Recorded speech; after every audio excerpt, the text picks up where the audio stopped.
안녕하세요. 여행작가 신양란입니다. 저는 지금 무슨 작업을 계속하고 있냐면요. 이번에는 여행자의 성당 공부라고 하는 책에 많은 사진이 들어가다 보니까 사진이 좀 작게 들어간 경우가 있어서 그 사진들을 좀 크게 보여드리는, 즉, 책의 사진을 좀 보완하는 그런 의미의 작업을 지금 하고 있는 중입니다. 지금 보여드리는 것이 제가 낸 여행자의 성당 공부라고 하는 책이고요. 이제 그 책의 맨 앞에 파트가 성당 건축 양식과 내부 구조라고 하는 제목으로 되어 있고, 그 중에서도 성당 건축 양식이 먼저 나옵니다. 성당 건축 양식에 대한 설명을 하는데요. 그 중에서도 이제 가장 먼저 나타난 건축 양식인 바실리카 양식을 설명하려고 합니다. 16쪽과 17쪽이 이제 이렇게 되어 있습니다. 이렇게 책이 시작이 돼요. 그중에서 이제 16쪽은 사실은 이 정도 사이즈의 사진이면은 굳이 뭐 보완 작업할 필요 없었을 텐데 17쪽 같은 경우에 사진이 좀 작다고 생각하시는 분이 계실 수 있을 것 같아서 좀 크게 보여드리는 작업을 하는 겁니다. 자, 바실리카 양식에 대한 소개를 책에서 했는데 뭐다 읽어드릴 수는 없는 거고 그중에서 중요하다고 생각하는 부분만 좀 캡처해 와 봤습니다. 한번 읽어드릴게요. 이렇게 기존의 바실리카를 예배 공간으로 사용하다 보니 이후에 짓는 성당 건물들도 자연스럽게 바실리카 구조를 담게 되었고 그런 건축 양식을 바실리카 양식이라고 했습니다. 콘스탄티노스 1세의 명으로 짓기 시작한 옛 성 베드로 대성당이 바실리카 양식의 건물이었습니다. 바실리카 양식은 가장 오래된 건축 양식이기 때문인지 현재는 성당 전체가 바실리카 양식으로 되어 있기보다는 신랑 쪽에서 바실리카 양식의 특징을 찾아볼 수 있는 경우가 더 많은 듯합니다. 바실리카 양식으로 지어진 오래된 성당이 세월이 지나면서 증개축되는 과정에서 다른 양식이 가미되었기 때문일 겁니다. 라고 설명을 했습니다. 그 바실리카 양식. 을 설명하기 위해서 대표로 내세운 성당이 로마에 있는 성 밖의 성 바울 대성당입니다. 자, 이렇게 생긴 건물이고요. 그 16쪽에 보면은 조그만하게 그 바실리카의 형태를 그려놓은 게 있거든요. 요렇게 이제 로마 시대에 바실리카라고 하는 공공 건축물이 있었는데 나중에 성당으로 용도가 변경돼서 사용됐고 그러다 보니까 이후에 짓는 성당들도 이런 형태를 고수하게 되었다라고 하는 거죠. 여기 보면은 집정관 혹은 재판관이 앉는 자리가 표시되어 있는데 요게 성당으로 용도 변경돼서 사용될 때는 여기에 제단이 설치가 됩니다.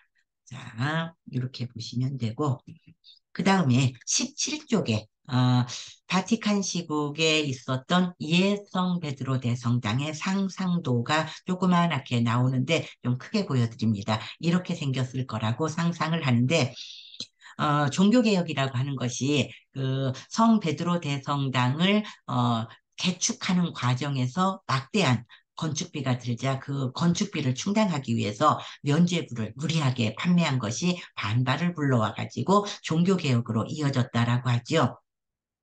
원래 자리에 요렇게 생긴 성당 건물이 있었던 겁니다. 요게 이제 로마 제국 시대에 콘스탄티누스 1세가 명을 내려서 지은 건축물인데 세월이 오래 지나다 보니까는 퇴락했던 거예요. 그래서 이제 새롭게 이 옛날 건축물을 허물고 새로 짓는 과정에서 워낙 크고 화려하고 아름답게 짓다 보니까 비용이 많이 들었고 그 비용을 감당할 수 없자 면죄부를 무리하게 팔았다는 그런 이야기입니다. 이 건축물이 바실리카 양식으로 지어진 최초의 성당 건물이었다라고 하는 설명입니다.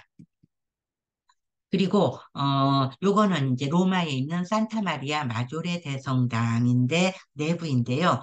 여기서 여러분이 눈여겨보실 거는 열주, 즉 기둥이 줄지어 서 있는 양쪽으로 기둥이 줄지어 서 있는 모습을 한번 보십시오. 그게 바실리카 양식의 가장 기본적인 특징입니다. 그런데 열주, 기둥과 기둥 사이가 기둥 위에 그 들보처럼 쭉 일직선으로 되어 있는 게 요게 기본적인 바실리카 양식.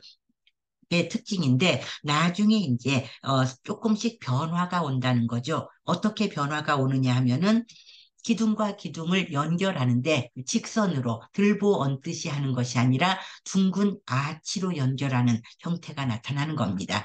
아마 로마네스크 양식에서 주로 볼 수 있을 겁니다. 왜냐하면은 둥근 아치를 로마 건축의 가장 큰 특징으로 생각을 하거든요. 그래서 이제 라벤나에 있는 산프란치스코 성당 같은 경우에 이렇게 로마식 둥근 아치로 기둥과 기둥 사이를 연결하는 형태가 나타났고, 그다음에 고딕 양식이 등장하면서부터는 또 그 아치가 형태가 좀 변합니다. 고딕 양식 하면은 첨두 아치가 특징이죠. 기둥과 기둥을 연결하는 아치가 로마식 둥근 아치에서 고딕 양식 의 첨두아치로 바뀌었다라고 하는 거거든요. 요거는 에스토니아의 수도인 탈린에 있는 올레비스테 성당인데 잘 보시면은 아치, 첨두아치 볼 수 있을 겁니다. 그 다음에 이제 페이지를 넘겨서 18쪽과 19쪽으로 가면은요, 18쪽에는 로마에 있는 4대 바실리카 성당의 외관 사진이 나오고 있습니다. 카테드랄과 바실리카의 차이점은 20쪽에 여기서 한 페이지 더 넘어가면은 있는데 그 얘기는 지금은 안 하고 그냥 4대 바실리카 양식, 4대 바실리카에 속하는 성당들이 어떤 성당인가 하는 것만 보여드리겠습니다. 자, 요게 바티칸 시국의 성 베드로 대성당입니다. 어, 굉장히 웅장한 건물입니다. 앞에 사람들 보이시죠? 아주 개미처럼 조그맣게 보이는 사람들과 건물 규모를 비교해 보면은 정말 웅장한 그런 건물이라는 것을 아실 수 있을 겁니다. 물론 성 베드로 대성당은 바티칸 시국이라고 하는 독립된 국가에 속한 건물이지만은 바티칸 시국이 로마 안에 있거든요. 그래서 그냥 포함해서 로마의 4대 바실리카 중에 하나라고 봅니다. 그리고 요거는 산 조반니인 라테라노 대성당입니다. 요것도 처음에 짓기는 콘스탄티누스 1세의 명으로 지었다고 합니다. 산 조반니라고 하면은 성 요한이라는 뜻이거든요. 성 요한이라고 하면은 기독교에서 중요한 두 명의 요한이 있습니다. 예수에게 세례를 준 세례자 요한, 그리고 예수의 제자였던 사도 요한이 있는데 어, 이 산 조반니 라테라노 대성당은 그 두 요한하고 상관이 있습니다. 이 성당을 맨 처음 지었을 때는 예수에게 봉헌했고, 그 다음에 세례자 요한에게 봉헌했고, 사도 요한에게 봉헌했다고 하니까 이 성당 이름에 있는 산 조반니는 세례자 요한이기도 하면서 사도 요한이기도 한 겁니다. 야, 그리고, 아까 맨 처음에 보셨던 그 성 밖의 성 바울 대성당, 여기도 4대 바실리카에 속하는 성당이고요. 이렇게 생겼습니다.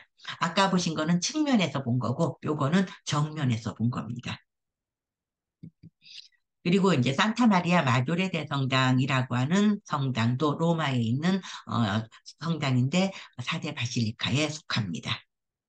그리고 산 조바니 라테라노 대성당의 내부 사진 두 장을 그 아래에다가 실어놨는데 요렇게 생긴 사진입니다. 좀 크게 보시라고요. 요렇게요. 두 장이 어, 산 조바니 라테라노 대성당의 내부 사진입니다. 그리고 이제 다음 페이지에 있는 거는 기둥과 기둥 사이를 둥근 아치로 연결한 성당들과 첨두아치로 연결한 성당을 예를 더 추가로 더 보여드리는 건데, 요거는 로마에 있는 산타 마리아인 아라코엘리 성당입니다. 둥근 아치 보이시죠? 그리고 요거는 산 지미냐노 대성당이라고 하는데 마찬가지로 둥근 아치를 보실 수 있습니다. 다음에 모데나 대성당, 여기도 이탈리아입니다. 모데나 대성당도 마찬가지로 기둥과 기둥을 연결하는 아치가 둥근 형태인 거를 알 수 있습니다. 그와는 좀 다르게 밀라노 대성당 같은 경우는 고딕 양식의 성당이라서 그런지 아치가 첨두아치의 형태입니다. 첨두아치로 되어 있고 밀라노 대성당도 그렇고요.